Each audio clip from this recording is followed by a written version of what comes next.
صل على حبيبنا محمد وعلى آله وصحبه أجمعين.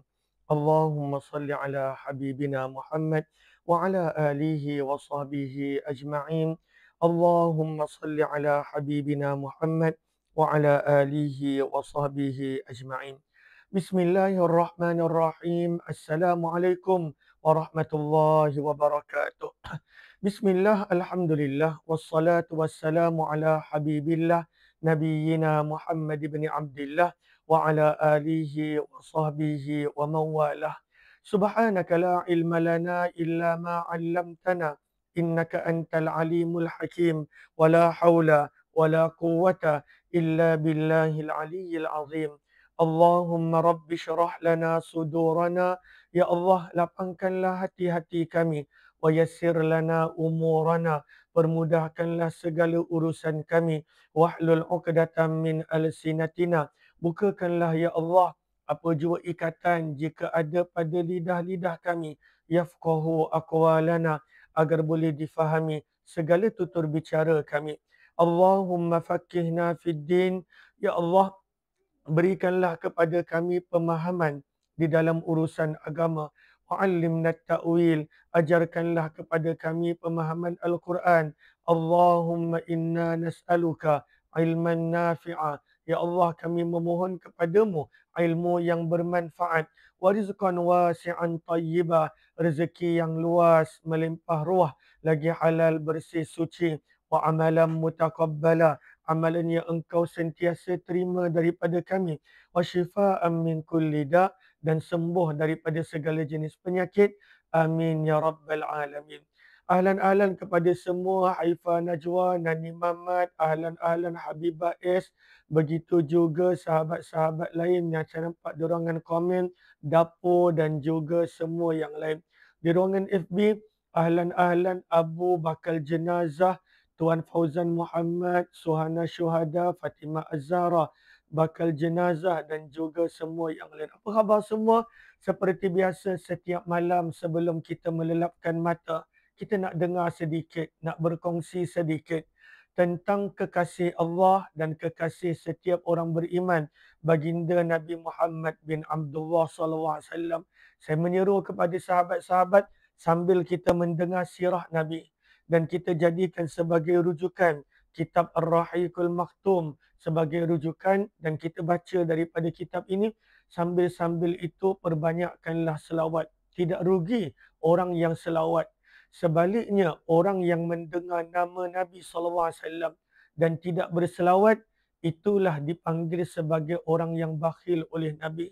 Sabda Nabi SAW, al-bakhilu, orang yang bakhil, orang yang kedekut, adalah orang iza dzukirtu indah, apabila namaku, sabda Nabi, disebutkan di sisinya, walam yusalli alai, dan dia tidak berselawat ke atas Nabi SAW.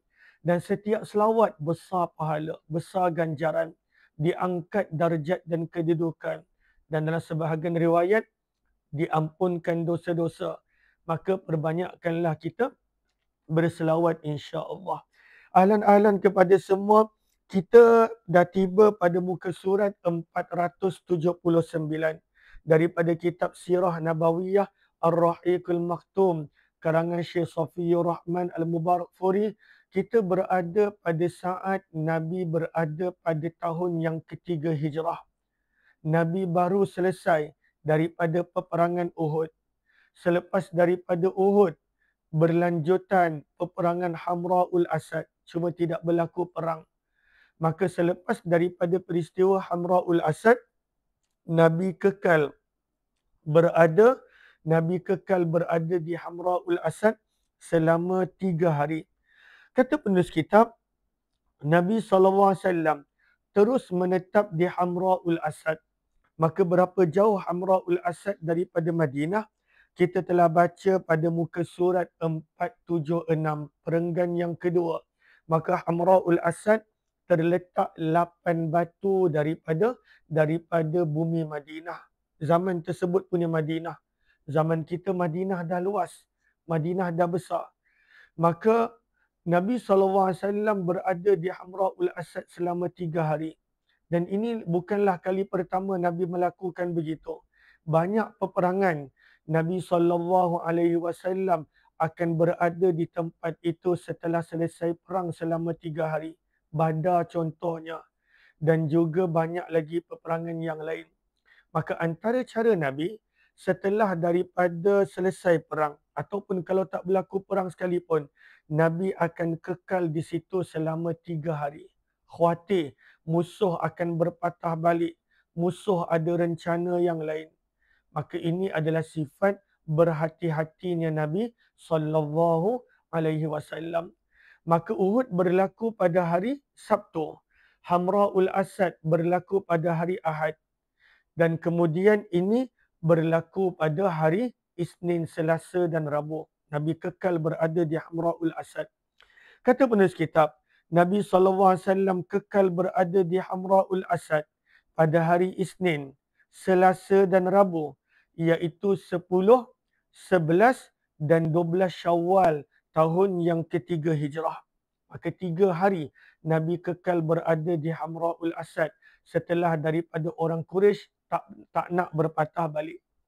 Kata penulis kitab rahimahullah, sebelum pulang ke Madinah, Nabi telah berjaya termasuk para sahabat menangkap Abu Izzah Al-Jumahi. Abu Izzah Al-Jumahi ni orang yang tak mengenang jasa Nabi. Orang yang dah berjanji dengan Nabi akan tetapi dia khianati janji. Tuan-tuan, puan-puan, zaman kita yang banyak meninggalkan kesan pada cara masyarakat berfikir, cara masyarakat mempercayai sesuatu adalah golongan artis ataupun ahli sukan ataupun orang yang kita panggil influencer, yang mana pengikut dia mungkin ada berjuta follower dia, berpuluh juta, berbelas juta influencer. Maka ini golongan yang diterima oleh masyarakat, terutamanya golongan muda. Itu zaman kita. Maka zaman kita kadang-kala kita tengok dalam banyak industri, maka nak jemput seseorang, berapa banyak pengikut dia, berapa banyak influencer dia. Itu zaman kita. Zaman orang Quraisy, zaman dulu, yang meninggalkan kesan pada masyarakat adalah golongan penyair. Mereka bila mengarang sesuatu syair, lagi-lagi kalaulah dia penyair terkenal, orang boleh percaya, orang boleh ikut, orang boleh bersemangat. Dan Nabi SAW tahu kesan ahli syair. Abu Izzah Al-Jumahi yang kita baca, Abu Izzah Al-Jumahi, kita dah baca kisahnya dalam peperangan Badar. Sebentar, kita cuba cari pada tajuk muka surat Badar. Allahumma salli ala Muhammad. Badar dah lama berlalu. Bagaimana Nabi dah bagi peluang kepada dia dan Nabi SAW telah memaafkan dia.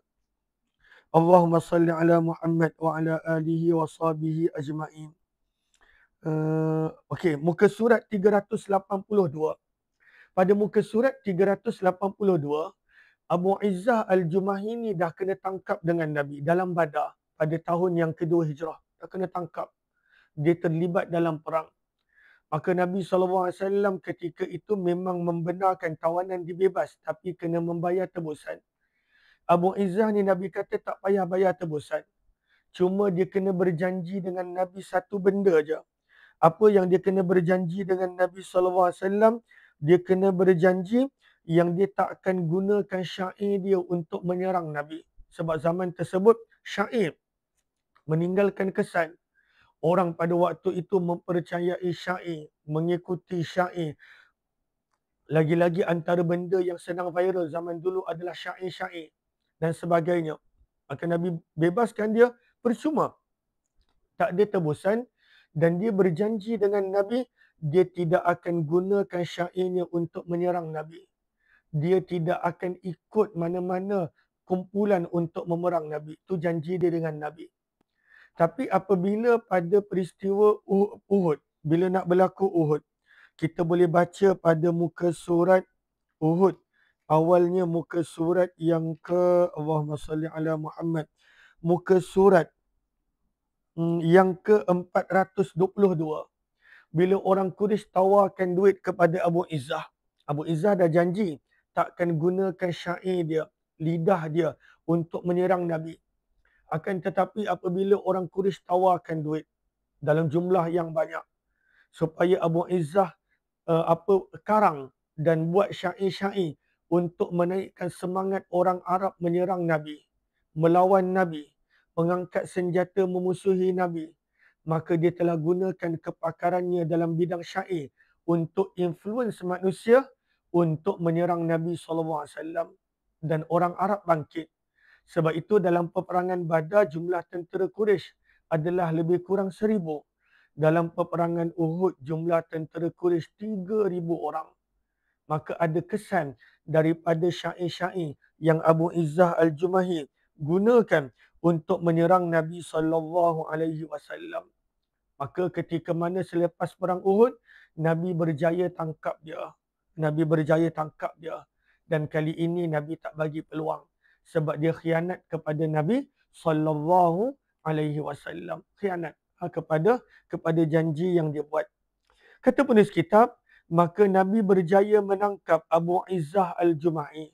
Abu Izzah Al-Jumahi ini kira influencer terkenal yang orang Quraisy gunakan untuk masyarakat Arab bangkit menyerang Nabi. Beliau pernah menjadi tawanan dalam perang Badar dan Nabi bebaskannya secara percuma, memandangkan dia seorang yang miskin, mempunyai anak yang ramai. Tapi Nabi ambil syarat. Dengan syarat, dia berjanji tidak akan menentang Nabi SAW lagi. Maka Nabi bebaskan dia percuma. Orang lain semua kena bayar tebusan. Abbas pakcik Nabi pun kena bayar tebusan dalam perang Badar untuk bebas. Dia percuma. Tapi jangan syarat, jangan memerangi Nabi secara fizikal dengan syair dan sebagainya. Namun apa yang berlaku? Namun dia belot dan memungkiri janji. Dia belot. Dia tidak menghormati perjanjian yang dia buat. Maka Nabi SAW sebaliknya, dia berperanan penting menaikkan semangat orang musyrik supaya menentang Nabi SAW melalui syair-syairnya seperti yang dibincangkan sebelum ini di bahagian awal peperangan Uhud. Maka hukuman dia berat. Daripada sini kita belajar, kita kalaulah dah sekali dua kali kena scam dengan janji orang yang tertentu, janganlah terus-menerus percaya. Orang yang dah biasa memungkiri janji, dia akan terus-menerus memungkiri janji. Sebab itu dalam hadis Nabi SAW menegaskan antara tanda orang yang ada penyakit hati ataupun munafik adalah orang yang apabila dia berjanji, dia tidak memenuhi janji. Dia mengkhianati janji. Maka kita janganlah mudah terpercaya. Kalau ada kawan kita pada waktu itu dah banyak kali janji, tak pernah penuhi, kita masih lagi percaya, maka itu adalah tidak lain kekurangan daripada diri kita, kejahilan daripada diri kita. Maka apabila dah dikhianati sekali dua kali, maka janganlah mudah mempercaya kepada orang yang mengkhianati janji. Jangan mudah percaya. Orang yang dah biasa khianat sekali, maka dia akan berkhianat berkali-kali. Maka jangan mempercayai orang yang mengkhianati janji. Bahkan orang yang tidak menepati janji, mengkhianati janji, termasuk daripada orang yang ada penyakit hati. Dalam hadis sabda Nabi SAW. Daripada sini juga kita belajar kisah Abu Izzah Al-Jumahi. Bagaimana orang yang dikenali sebagai influencer pada zaman Quraisy adalah penyair-penyair. Pada zaman kita adalah mereka yang berada di media sosial dan mempunyai pengikut yang mempercayainya. Maka orang yang ada influence, ada meninggalkan kesan kepada manusia, manusia percaya dia, maka hendaklah dia berhati-hati menggunakan influence dia. Jangan jadi seperti Abu Izzah, maka dia menggunakan influence dia untuk mengajak orang memerangi kebenaran. Jangan jadi seperti itu. Maka setiap orang yang ada influence, yang ada pengikut, yang ada kepercayaan, yang dipandang oleh masyarakat setiap tingkah lakunya, setiap perbuatannya, setiap kata-katanya, mestilah dia berhati-hati. Sebab itu dalam hadis Nabi SAW bersabda, barang siapa yang melakukan sesuatu amalan dan ada orang ikut, kalau baik maka dia dapat pahala. Kalaulah orang lain ikut amalan itu dengan sebab dia, kalau benda tak baik, maka ada bahagian dosa untuk dia. Walaupun setiap orang secara asasnya tanggung dosa sendiri. Tapi orang tu buat dosa kerana dia buat sesuatu benda yang berdosa dan orang ikut video dia, posting dia, maka dia juga ada bahagian daripada dosa tersebut. Daripada Abu Izzah Al-Jumahi juga kita belajar bagaimana manusia sanggup memungkiri janji dengan sebab dunia. Abu Izzah dengan sebab bayaran. Orang Quraisy bayar dia tinggi. Dan begitulah manusia banyak yang sanggup membelakangkan janji dengan sebab daripada dunia. Bayaran yang diterima. Janji-janji dunia yang dia terima. Allahumma salli ala Muhammad wa ala alihi washabihi ajma'in. Ahlan kepada semua. Mohon jasa baik bantu share, bantu untuk kongsi, tag rakan-rakan, sebarluaskan. Kita sedang berkongsi perkongsian sirah daripada kitab Sirah Nabawiyah Ar-Rahiqul Maktum. Kata penulis kitab, muka surat 479. Abu Izzah Al-Jumahi juga turut keluar memerangi Nabi SAW di Uhud. Apabila dia ditangkap oleh tentera Islam, sekali lagi dia cuba merayu kepada Nabi SAW. Nabi dah bagi dia peluang dekat Badar. Kali ini dia cuba merayu lagi kepada Nabi SAW. Dia berkata, wahai Muhammad, lepaskanlah aku. Berilah aku peluang sekali lagi. Biarlah aku dapat menguruskan anak-anakku. Aku berjanji tidak akan mengulangi apa yang aku lakukan. Dia cuba merayu lagi. Tolong wahai Muhammad, aku ada anak.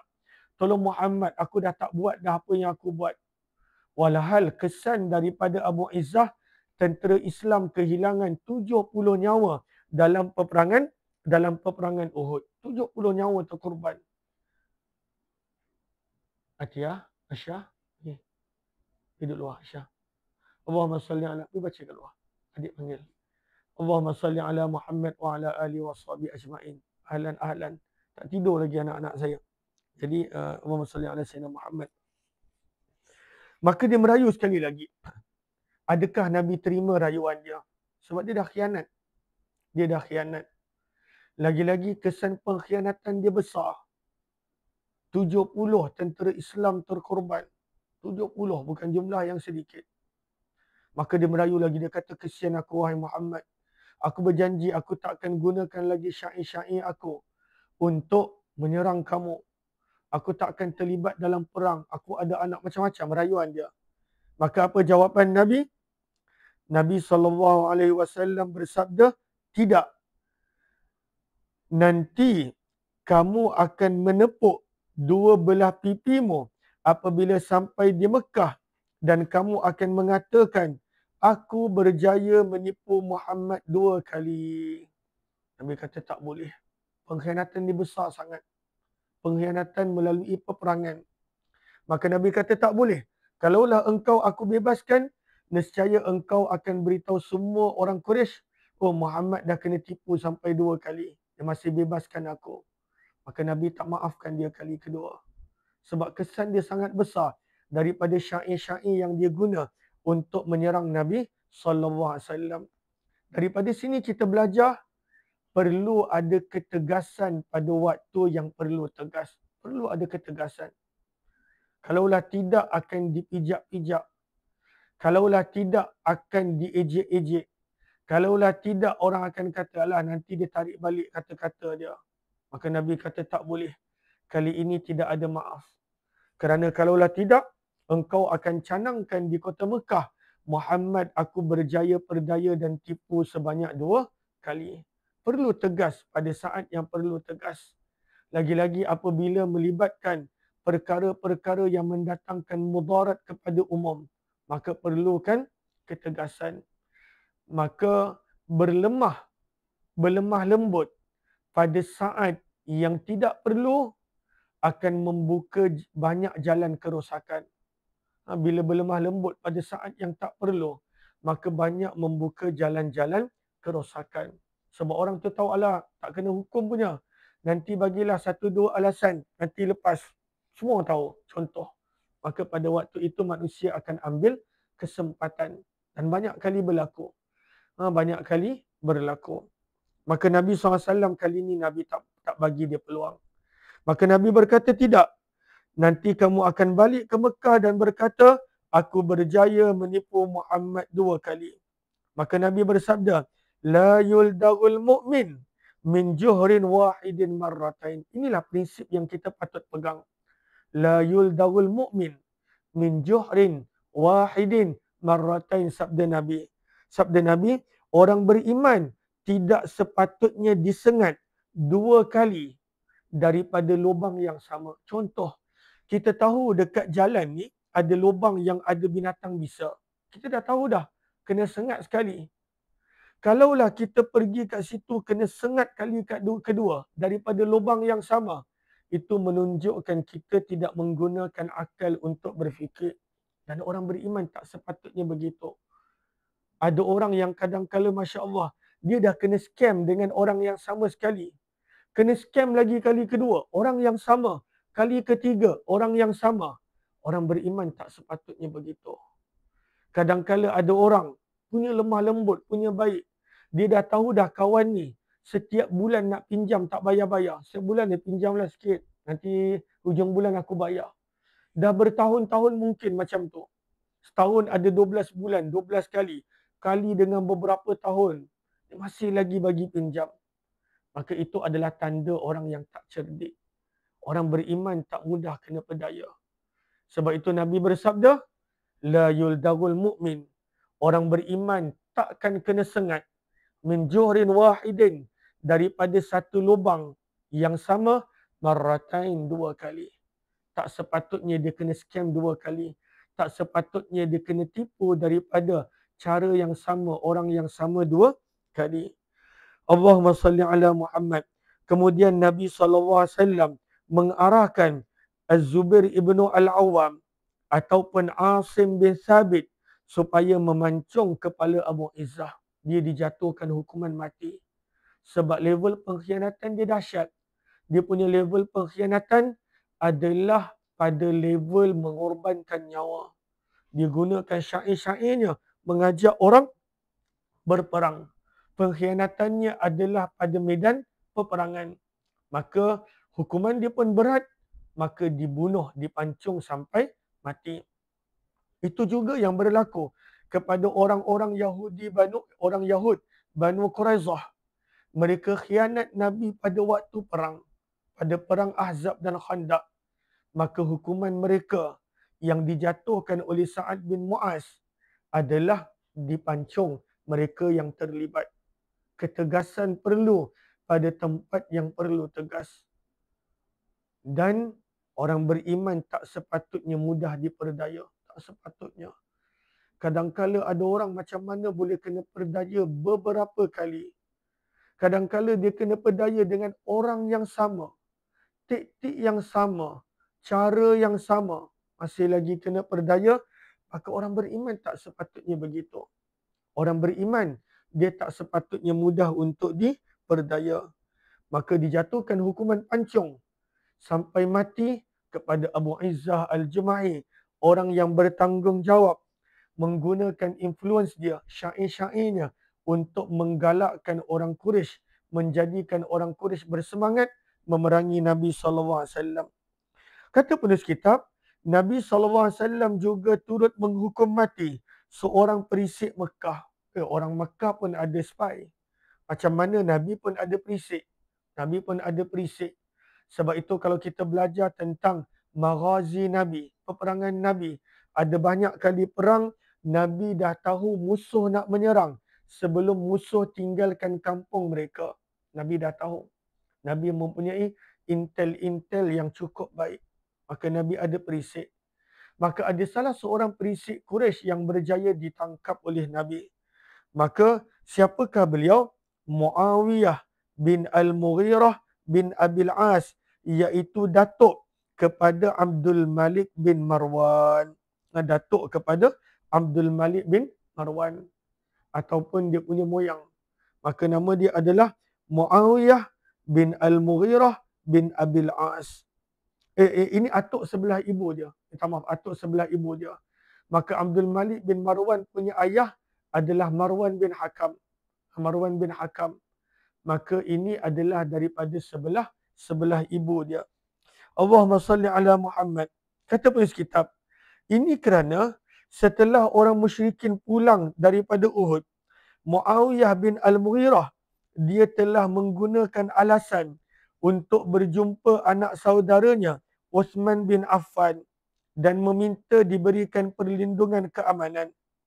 Maka Uthman bin Affan meminta izin kepada Nabi, wahai Rasulullah, ini pakcikku, dia nak minta duduk kat Madinah sekejap, dia nak minta perlindungan. Maka Nabi SAW bersetuju dengan syarat jika dia masih ada di Madinah selepas 3 hari, maka dia akan dijatuhkan hukuman bunuh. Cukup baik Nabi. Nabi kata boleh duduk 3 hari je dekat Madinah. Lepas 3 hari, maka akan dijatuhkan hukuman. Setelah Madinah sepi daripada tentera, sebab semua tentera pergi dekat Hamra'ul Asad yang kita sedang baca. Madinah tak ada tentera. Maka Muawiyah menetap di Madinah lebih daripada 3 hari sambil menjalankan kerja mengintip bagi pihak Quraisy. Apabila tentera Islam pulang, dengan cepat, dengan tergesa-gesa, Muawiyah lari keluar daripada Madinah. Maka Nabi arahkan 2 sahabat, Ammar bin Yasir dan Zaid bin Harithah, untuk pergi menjejaki Muawiyah. Bin Al-Mughirah bin Abil As, dan pada waktu itu membunuh dia. Maka dia dijatuhkan hukuman bunuh. Sebab dia spy. Ada kadar yang boleh berlemah lembut. Tapi bila seseorang itu pilih untuk menjadi musuh, pilih untuk menggunakan peperangan, maka ketika itu Nabi SAW sangat tegas.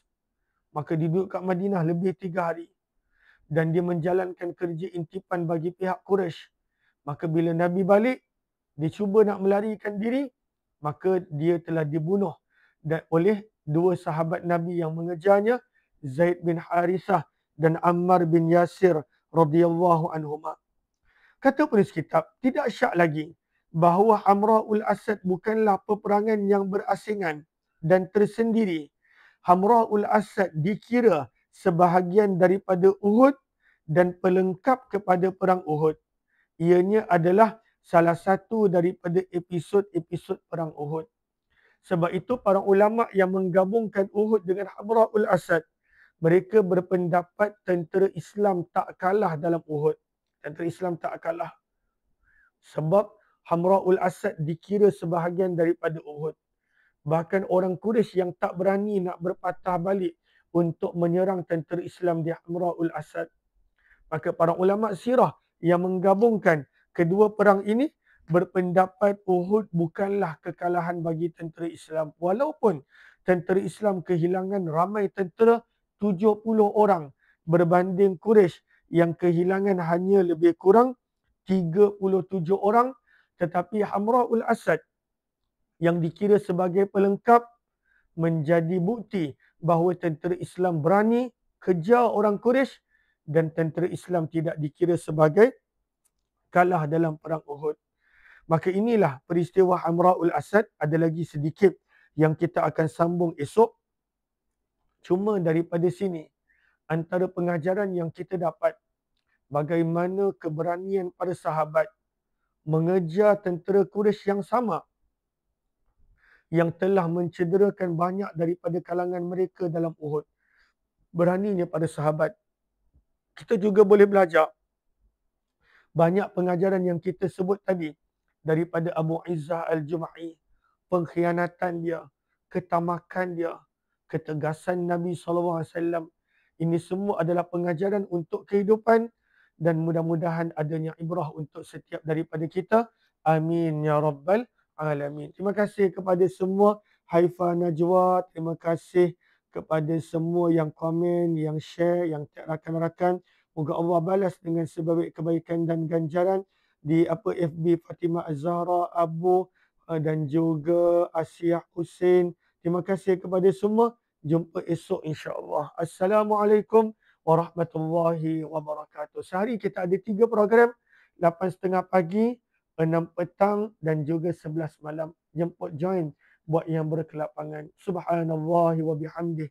Subhanakallahumma wa bihamdika. Nashhadu an la ilaha illa anta.